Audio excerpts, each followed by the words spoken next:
Olá, pessoal, tudo bem? Vamos para mais uma aula de tratamento de resíduos industriais e hoje a aula vai ser sobre tratamento de água e efluentes. Lembre-se lá da nossa pirâmide, o elemento combustível de vocês está aí do ladinho, força, disposição, mente aberta para aprender e vão anotando todas as informações importantes. Dando início a esse tema, vale a gente lembrar ou ver, né, pela primeira vez, a Constituição Federal de 1988, no artigo 225, ele diz o seguinte, que todos tenham direito a um meio ambiente ecologicamente equilibrado, bem como de uso comum do povo e essencial à sadia qualidade de vida, impondo-se ao poder público e à coletividade o dever de defendê-lo e preservá-lo para as presentes e futuras gerações. Ou seja, temos uma Constituição que dispõe que todos tenham direito de uso de um meio ambiente equilibrado e também todos têm o dever de deixar esse meio ambiente equilibrado, ou seja, uma responsabilidade de toda a população, desde os governantes até a comunidade em geral. Falando um pouco sobre a distribuição da água no planeta, nós sabemos que a menor parcela de água é que está disponível, seria essa parcela de 0,3% aqui, é que está disponível para consumo, diretamente de rios e lagos. Tem-se também aqui uma parcela grande, 29% de águas subterrâneas, ou seja, está no lençol freático, a qual deve ser extraída para consumo. Então, é um pouquinho mais difícil acesso do que aos rios e lagos. E a maior parte da água, ela se encontra em forma de gelo e neve. Então, as águas utilizadas para consumo humano e para as atividades socioeconômicas, elas vão ser retiradas de rios, lagos, represas e aquíferos.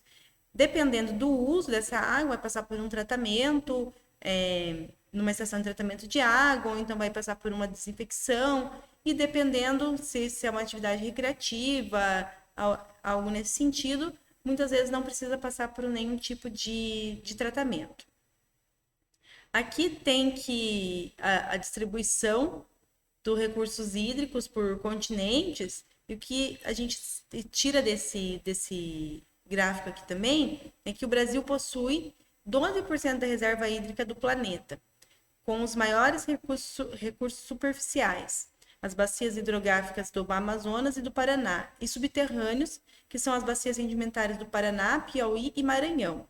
Ainda a gente pode conseguir observar aqui que o Paraná, que é o estado que nós estamos, ele está bem colocado nessa parte de disponibilidade de água, porque ele aparece aí com grandes quantidades, tanto nas bacias hidrográficas, como nas bacias sedimentares também no subterrâneo.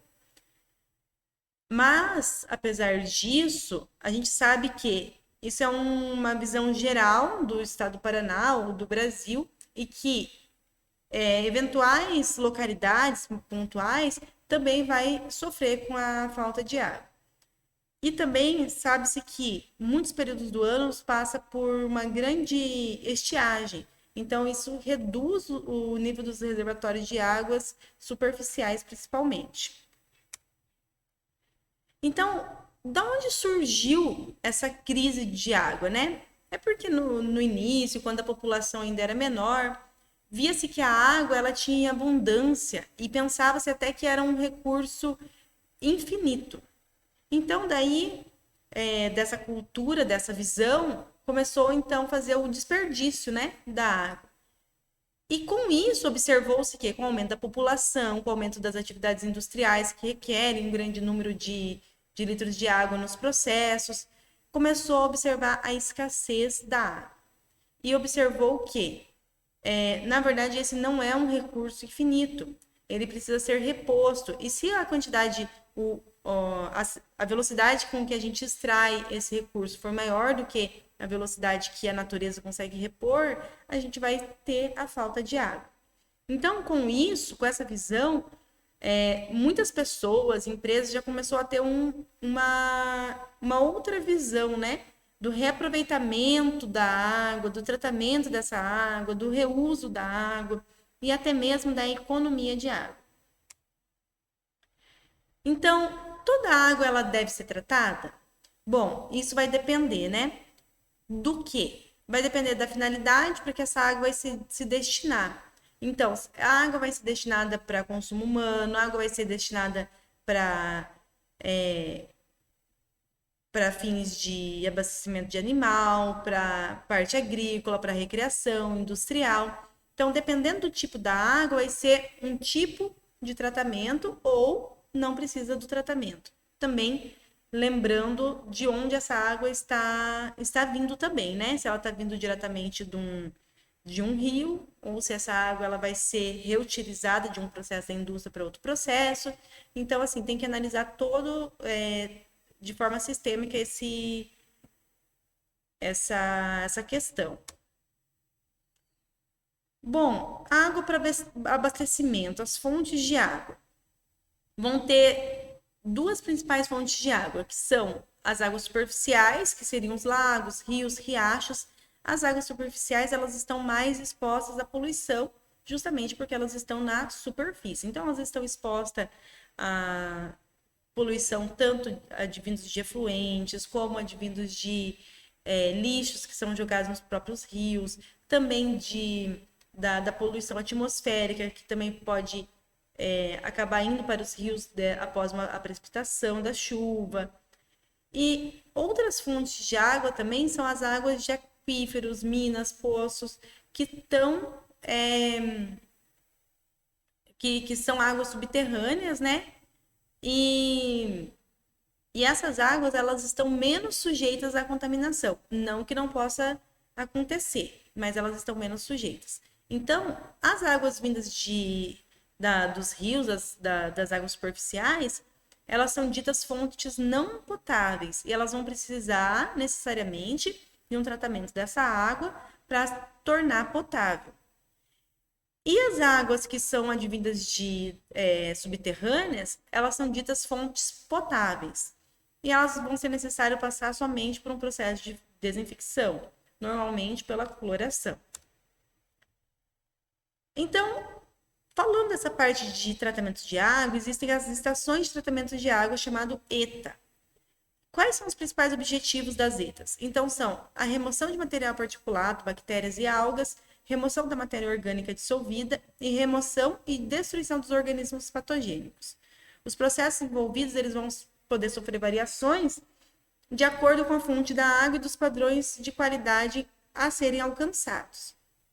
Então, assim, se a fonte que está advindo essa água que vai para um processo de tratamento for uma fonte muito poluída, com altos níveis de contaminação, então o processo de tratamento automaticamente vai ter que ser mais rigoroso, vai ter que ter mais processo nesse tratamento. E também depende da legislação, né? Do padrão de concentração que chegou às características físico-químicas dessa água, o padrão para alcançar a potabilidade. Então, dependendo desses fatores, é que vão ser definidos os tratamentos para essa água. Aqui tem um esquema simplificado de uma estação de tratamento de água. O que a gente consegue observar aqui? Que essa água que vai para a estação de tratamento, então, ela vem de um rio, de uma fonte superficial, né? E ela vai ser levada até a estação de tratamento por caminhos percorridos por tubulações, onde tem bombas adutoras que vão fazer a captação dessa água e vão levar ela até a estação de tratamento de água. Chegando na estação de tratamento de água, os tratamentos básicos, vamos dizer assim, que acontecem são o de floculação, decantação, filtração e a desinfecção e adição de flúor, que é para prevenção aí de cáries dental, né? E depois disso, essa água ela vai ser armazenada e vai ser distribuída aí para a população. Então, falando um pouquinho das etapas de tratamento, começando pela essa parte de captação e bombeamento. Então, lá na represa, onde essa água vai ser captada, né? Vai ter uma casa de bombas ali, onde vai ser feita essa sucção dessa água. Nesse local aqui onde vai ser feita essa sucção, já vai ter um sistema aqui de gradeamento para reter a sujeira grossa mesmo, essa poluição grosseira que pode estar ali no rio, como por exemplo folhas, galhos, até mesmo lixo que é jogado ali no rio, isso para não ocasionar desgaste na tubulação, na bomba, até mesmo danificar a bomba, né?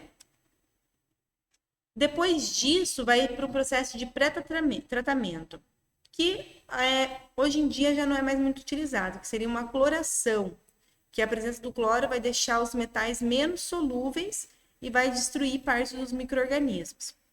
Só que tem que se atentar que essa pré-cloração ela está sendo evitada porque, dependendo da carga orgânica que tem nessa água que está sendo captada, o cloro ele pode reagir com essa matéria orgânica presente na água e produzir trialometanos. E esses trialometanos eles são altamente cancerígenos, eles são tóxicos aos seres humanos. Então, por isso, deve-se assegurar que a matéria orgânica esteja ausente ou em baixas concentrações, né, para que possa ser feito esse processo de cloração antes do tratamento de água.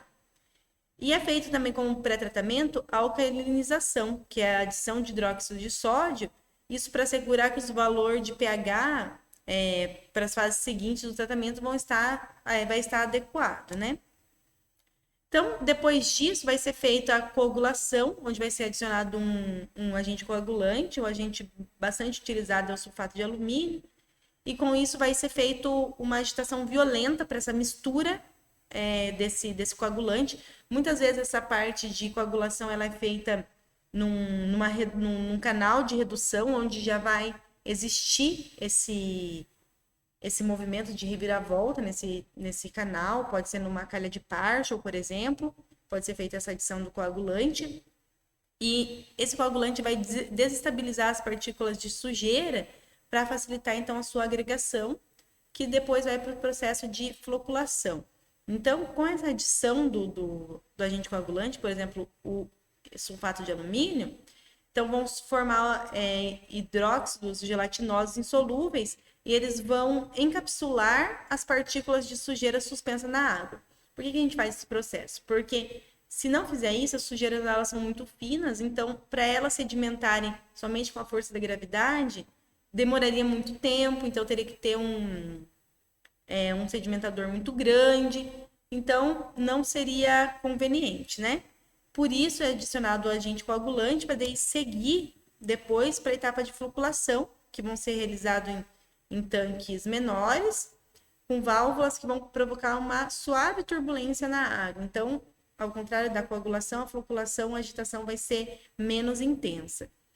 E as partículas de sujeiras que vão ter sido desestabilizadas lá pela coagulação, elas vão colidir umas nas outras e vão se unir, formando flocos maiores. Dessa forma, então, essas partículas vão ter peso maior e vai ser facilitada aí a sedimentação das partículas. A floculação é um processo que ocorre num tempo muito maior do que o processo de coagulação, por exemplo. Depois disso, é feita a etapa de decantação, que vai ser o processo, então, da separação física das partículas em suspensão. Essa separação vai ser dada pela força da gravidade. Sedimentando essas partículas, ela vai ter uma redução na quantidade de sólidos em suspensão aí na água e vai ter essa clarificação da água já. O material sedimentado, ele vai ser o lodo, né?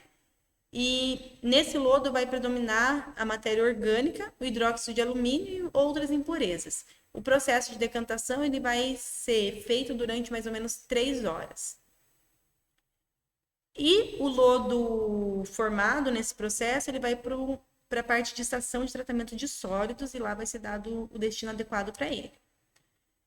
Depois desse processo, então, a água já bem clarificada por esse processo de decantação, a água já vai estar bem mais clarificada, vai passar aí para o processo de filtração, onde vai ser um filtro constituído de várias camadas, com a intenção aí de retirar o restante das impurezas que ficaram na água. E essa água, então, que vai estar na superfície do decantador, ela vai ser já recolhida por canaletas e vai ser levada para diversos filtros verticais que vão estar ali na estação de tratamento de água. A água, ela vai entrar por cima e vai sair por baixo. Então, esse processo de filtração, ele também é dado é uma filtração gravitacional, né? A força que atua aqui é da gravidade. A gente não precisa de um mecanismo de bombas e nem nada aí. E esse filtro vai ser composto por diversos materiais aí, com essa finalidade da remoção do restante do material aí particulado, principalmente que restou na água. Depois dessa etapa, vai ter a etapa de desinfecção, que normalmente é usada a cloração. Pode ser feita a desinfecção com ozônio também, tem outros tipos. Só que a cloração é um método muito eficiente e também de baixo custo. Então, por isso que normalmente é utilizado a cloração, onde o cloro ele vai ser aplicado em forma de gás ou em soluções de clorito. E esse cloro ele vai reagir com componentes que estão na água, formando o ácido hipocloroso. Em pH mais alcalino, esse ácido ele vai se dissociar. Então,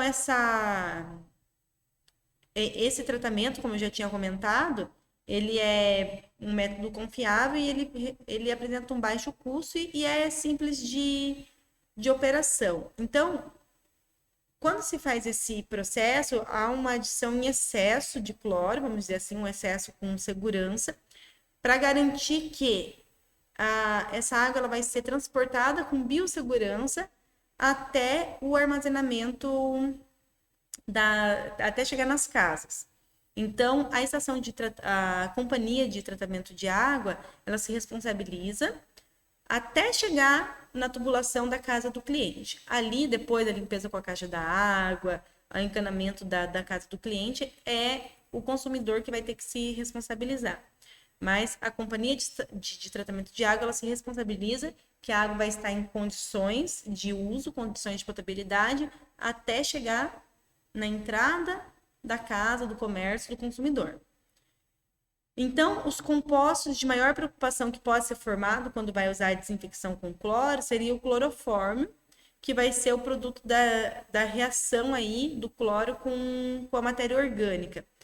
Mas os outros processos que já foram feitos antes de chegar à etapa de cloração já é para ter reduzido, tirado totalmente essa carga orgânica da água. E por fim, vai ser feita a adição de flúor, que é uma etapa adicional que tem como função aí reduzir a incidência de cárie dentária. Só que já existem diversos estudos que comprovam que essa etapa seria desnecessária. Por quê? Assim, não digo que é desnecessária para todos os lugares do Brasil, para todos os lugares do mundo. Mas para regiões onde a população tem acesso a outras fontes de flúor, essa etapa ela seria desnecessária. Por quê? Porque acaba que a pessoa acaba excedendo a ingestão de flúor permitida. E o flúor é um composto altamente tóxico, se em concentrações elevadas, né, maiores do que o permitido. Então, assim, dependendo da região onde se encontra, não seria necessário essa parte de fluoretação. Existem até diversos estudos para retirada do flúor de águas, por exemplo, naturais, águas subterrâneas, que devido à própria composição da rocha, ali onde ela se encontra, então algumas águas subterrâneas apresentam excesso de flúor. Existem diversos estudos que buscam métodos para retirada desse flúor. Então, essa etapa aí de fluoretação, ela é uma etapa muito ambígua, nem todos concordam. Os pesquisadores, em geral, não concordam com essa etapa para regiões onde se tem acesso a outras fontes de flúor. E a quantidade máxima permitida do flúor na água potável é de 1,5 miligramas por litro. Então, o flúor que vai ser aplicado na água, ele é usado como produtos o fluorosilicato de sódio ou o ácido fluoricílico. E as etapas finais da água vai ser o quê? As análises físico-químicas. Na verdade, essas análises físico-químicas, elas são feitas a cada etapa do tratamento. Então, se vocês vão lá visitar a estação de tratamento de água, vocês vão ver que existem diversas torneirinhas que captam a água de cada tratamento e são feitas algumas análises mais rápidas e mais baratas após cada tratamento. E no final, é claro que são feitas análises mais rigorosas para garantir que a água que está sendo mandada para o consumidor esteja dentro da legislação, que seria a portaria 2.914 do Ministério da Saúde de 2011, seguindo a consolidação 5 do Ministério da Saúde. Então, após isso, após checado todas as etapas e a água estando dentro do padrão de qualidade, ela vai ser distribuída para o consumidor. Bom, lembre lá que eu falei para vocês da parte da decantação, que vai ter a formação do lodo, né? Então, essa seria a linha sólida da estação de tratamento de água e esse lodo ele vai ter que passar por um tratamento. Então, ele vai passar por uma desidratação, que seria a estabilização química e microbiológica. Essa desidratação ela pode ser feita de várias formas, dentre elas evaporação em leitos, que seria, de certa forma, mais simples, que é simplesmente deixar esse lodo espalhado, né, numa determinada área, onde ela é impermeabilizada ali, e a ação do próprio sol vai ocasionar essa evaporação da água ali presente, vai desidratar esse lodo, e o tempo que vai ficar ali já vai ocasionar essa estabilização química e microbiológica. Mas também podem ser utilizados filtros para essa desidratação, pode ser utilizado até mesmo centrífugas para isso. Então, após esse tratamento, essa redução, essa estabilização aí que tem que ocorrer, esse lodo vai ser destinado vai ser dado o seu destino correto, né? E ele pode ser utilizado para diversas outras atividades, como, por exemplo, fabricação de cimento, de tijolo, cultivo de grama, compostagem, solo comercial, plantação de cítricos, construção civil e estudos com argamassas e concretos. Então, assim, esse lodo ele pode ser reutilizado, ele não precisa ser descartado, né? Agora falando um pouquinho da parte do esgoto doméstico. Bom, o que é o esgoto doméstico? O esgoto doméstico é todo o líquido produzido ali, né? Na pia da cozinha, nos vasos sanitários, no chuveiro, na máquina de lavar. Então, tudo isso caracteriza o esgoto doméstico.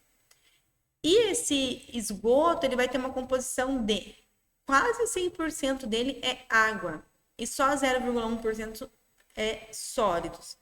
E desses sólidos, o que compõe esses sólidos? Esses sólidos vão ser os restos de comidas, né? E também as fezes, tá? Então, assim, na verdade, é uma parte muito pequena que é de sólidos.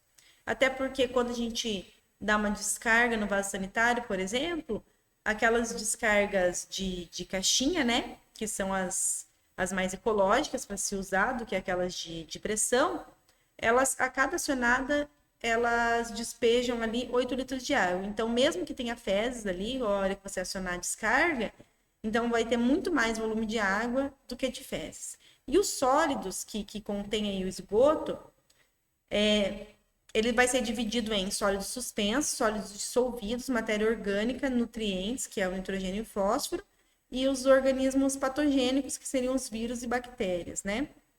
Então, o esgoto sem tratamento, se ele for despejado diretamente aí nos recursos hídricos, ele causa uma destruição muito grande nos corpos aquáticos, porque eles vão causar aí a diminuição do oxigênio presente ali na água. Essa diminuição do oxigênio presente na água vai fazer com que ocasione uma grande mortandade dos peixes, da vida aquática ali, né? Além disso, pode ser gerado gases como metano, o dióxido de carbono, então que são gases poluentes aí também. Então isso daí, o esgoto não tratado, também além de tudo isso, pode ocasionar aí doenças aos seres humanos, né? Porque a gente vê muitas comunidades aí que tem esgoto a céu aberto, isso daí causa muitas doenças aos seres humanos.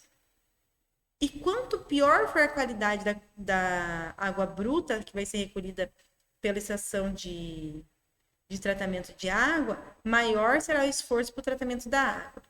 E quanto mais poluída for essa água, quanto maior for o esforço para tratar essa água por parte das companhias de tratamento de água, vai refletir em custos. E esses custos, claro, que não vão ficar para a empresa, vai ser repassado aos consumidores. Então, isso é um ciclo muito grande, né?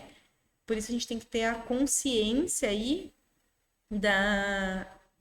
dessa questão. Até mesmo quando a gente está na nossa casa, por exemplo, e descarta às vezes no vaso sanitário. Eu vejo que algumas pessoas descartam papel higiênico no vaso sanitário. Isso não é correto, por quê? Se ele vai lá para a estação de tratamento de esgoto, isso daí vai. Imagina todo mundo, toda vez que vai ao banheiro, descartar o papel higiênico dentro do vaso. Imagina que vai ter que ser adicionado uma etapa ali de tratamento para retirar esse papel. E o pior de tudo é que esse papel vai se dissolver, então vai ser complicado para ser removido depois. Então, assim, isso daí é um exemplo simples, né? Que a gente pode ver que uma população inteira fazendo isso, ou grande parte da população fazendo isso, vai ocasionar aí em complicações futuras, né? Principalmente quando se diz respeito à poluição do meio ambiente, né? E a custos mesmo para o tratamento disso daí. Então, dos tratamentos de esgoto, o que vai ter que ser feito? Vai ter que ser feita a decomposição da matéria orgânica antes de lançar nos corpos da água. Porque é o seguinte, o esgoto ele é tratado e o esgoto tratado volta para o rio, para o corpo receptor ali, né? Para o corpo hídrico receptor. E aquele corpo hídrico vai para a estação de tratamento de água. Entenderam? Então, assim, na verdade, o esgoto vai virar nossa água que a gente bebe de novo, tá? Mas ele não vai ser tratado diretamente e mandado para a gente, não, para os consumidores. Ele vai ser tratado, vai ser deixado nas condições de qualidade do corpo hídrico, para onde esse esgoto será, depois do tratamento, será lançado, e esse corpo hídrico pode ser utilizado como uma fonte de captação de água para ir para a estação de tratamento de água para se tornar água potável depois. Então, os processos utilizados aí no tratamento de esgoto são os tratamentos aeróbios, anaeróbios e tratamentos mistos, né? Aí depois vocês vão ver aí mais com calma cada tipo de tratamento desses daí. Então, o esgoto ele deve ser tratado em locais apropriados, que são as famosas EIT, né? Que são estações de tratamento de efluentes. E a água resultante, ela pode ser reutilizada em processos industriais ou lançadas nos rios. Claro que depende do processo industrial que vai ser utilizado aí. Muitas indústrias possuem as suas próprias ETs, né? E a água que elas tratam ali, o efluente que elas tratam, elas já reutilizam na indústria mesmo, para fins menos nobres, né? Então aqui vocês têm um link de um vídeo bem legal aí que vocês vão conseguir ver melhor como se dá essa parte do tratamento de esgoto.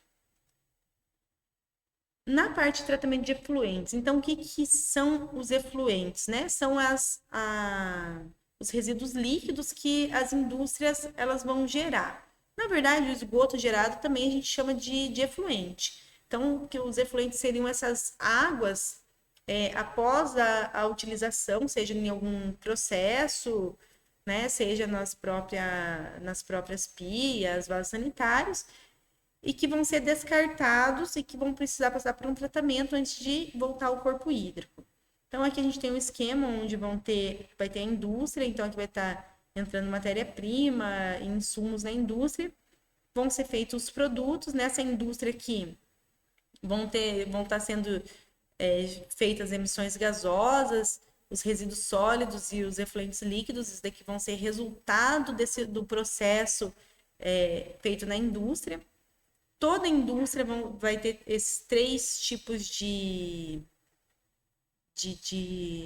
geração aqui, tá? É muito difícil a indústria que não tem os 3 tipos de geração. Então, depois disso, falando aqui da parte dos efluentes líquidos, eles vão aí para o tratamento de efluentes. Esse efluente tratado aqui, ele pode voltar para o corpo receptor, né? O corpo hídrico receptor. Esse corpo hídrico receptor aqui vai ser captado por uma estação de tratamento de água e essa água vai retornar aqui para o processo. É claro que muitos processos na indústria, quando captam a água aqui advinda de uma estação de tratamento de água, muitas vezes precisa ainda passar por um outro tratamento dentro da indústria. Isso por quê? Por exemplo, em caldeiras não se pode utilizar água com uma grande quantidade de minerais, porque vai ocasionar aí corrosão da tubulação, né? Vai danificar aí o equipamento. Então, essa água que vai para a caldeira vai precisar passar por um outro tratamento. Também, o que acontece? Dependendo desse tratamento que essa água passa aqui, ela pode já diretamente voltar para o processo aqui. Claro que dependendo do processo também, né? Do tipo de água que esse processo requer.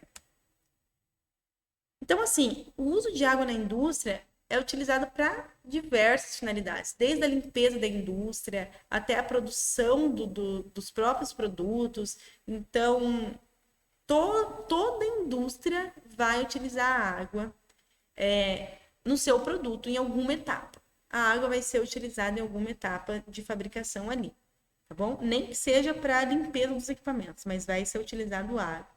Então, aí que a gente vê a importância do uso consciente dessa água.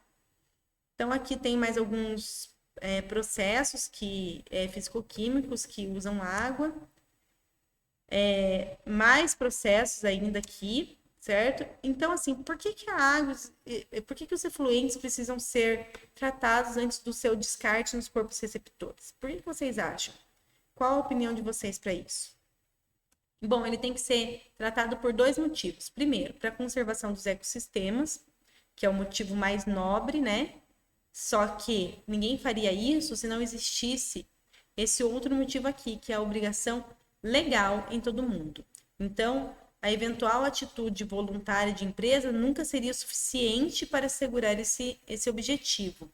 Ou seja, existe aí uma obrigação legal que toda a empresa, toda a indústria que gera aí esses efluentes, elas são corresponsáveis pelos efluentes gerados. Então, ela tem essa obrigação de tratar esse efluente antes de lançar no corpo receptor, até porque se ela não tratasse, iria danificar esse corpo receptor, danificando esse corpo receptor, ao ser autuada, seria gerado um passivo para essa empresa, né? Então, ela não estaria em conformidade com a legislação. Então, existe assim, por que existem esses tratamentos do efluente? O tratamento, na verdade, ele vai acelerar o que a natureza já faria, por exemplo, essa decomposição da matéria orgânica, essa estabilização. A natureza até faria isso, né? Mas acontece que levaria um longo tempo. Então, assim, os processos eles vêm para reduzir esse tempo e aumentar essa capacidade aí. Então, buscando sempre utilizar o mínimo de recurso, instalação e operação e a melhor qualidade do efluente lançado. Então, antes de iniciar qualquer projeto de tratamento de efluentes, o que é preciso averiguar? É preciso avaliar a possibilidade da minimização da geração da carga poluidora, ou seja, antes de eu pensar como que eu vou tratar isso, eu tenho que pensar em não gerar isso, tá? Isso daí vem casando lá com a economia circular. Avaliar aí a possibilidade do reuso da água do efluente. Também ela está lá parceira com a economia circular. Tem que estar ciente da legislação que está sendo aplicável, a federal, a estadual e a municipal. E olha que é a legislação para isso. E essa legislação ela muda constantemente, então a gente tem que estar atento a isso. E também tem que estar atento aí às eventuais condicionantes adicionais, tá bom? Então, a gente tem que estar sempre ligado nessas coisas aí. Então, como que a gente pode fazer essa minimização aí, reutilização e reciclagem de água? Aqui temos o nosso processo e nesse processo vai estar sendo injetado água aqui para o seu acontecimento. E depois desse processo, vão ter aí as águas residuais. A gente tem que tentar minimizar essa geração de águas residuais. Essas águas residuais, elas vão para o sistema de tratamento de águas, né? Que pode ser descartada ou pode retornar ao processo. Só que dentro do próprio processo, a gente tem que tentar reutilizar a água, fazer uma reciclagem disso daí. Tem que tentar também fazer uma reciclagem após a regeneração dessa água. Ou então, muitas vezes, a gente tem que ver se há possibilidade de uma modificação que não seja muito dispendiosa, né? Que fazendo uma alteração, de repente, no processo, a gente consiga reduzir essa geração aí de águas residuais, tá? Então, falando do tratamento desses efluentes, a seleção do método para o tratamento do efluente, de qualquer tipo de efluente, vai depender, então, aí das características físicas, químicas e biológicas do efluente. Então, primeiramente, a gente tem que fazer uma caracterização do efluente para saber o que contém nele e saber também para onde que esse efluente vai, para daí a gente saber aí o grau de tratamento necessário que vai ser feito. Por quê? Vai depender o destino desse efluente. Ele vai para um corpo hídrico? Qual a característica desse corpo hídrico? Como que a gente deve tratar o efluente? A gente deve deixar ele nas condições que ele não altere o corpo hídrico receptor. Então, as características daquele corpo hídrico é que vai definir as características de saída do efluente após o seu tratamento, né? Ou então, ele vai ser reutilizado dentro da indústria. Quais as condições que ele deve ter para ser reutilizado na indústria? Esse também é um outro marco, uma outra característica que vai definir os padrões do tratamento de efluente. Então, assim, existem diversos tipos de tratamento, aqui estão listados alguns, por exemplo, para remoção de sólidos, desalinação, gradeamento, peneiramento, sedimentação, filtração, flutuação, coagulação, para remoção de metais, precipitação química, troca iônica, para remoção de matéria orgânica, adsorção, fotofênton, lagoas de oxidação, lodo ativado, processo anaeróbios, ultrafiltração, osmose inversa, eletrodiálise, aí para remoção de nutrientes, para nitrogênio, sistemas biológicos, troca iônica, remoção de fósforo, sistemas biológicos, adição de sais de metais, coagulação com cal, para desinfecção, adição de composto clorado, ozonização, radiação UV, lagoas de desinfecção. E a gente sabe que existem outros tratamentos. Então, assim, existe uma infinidade de tipos de tratamento, uma infinidade de estudos que comprovam eficácias ou modificação nos tratamentos já existentes. Então, o que a gente deve definir é como que é o efluente que está entrando, como é o efluente que nós, na verdade, o que entra é o afluente, né? Então, como que são as características do nosso afluente, como são as características que nós desejamos do nosso efluente, que é o que está saindo do tratamento. E para isso, a gente vai escolher dentre os tratamentos aí possíveis aquele que apresenta menor custo. Gente, então espero que tenha ficado claro. Mas qualquer dúvida, estou à disposição. Tchau, tchau e até mais.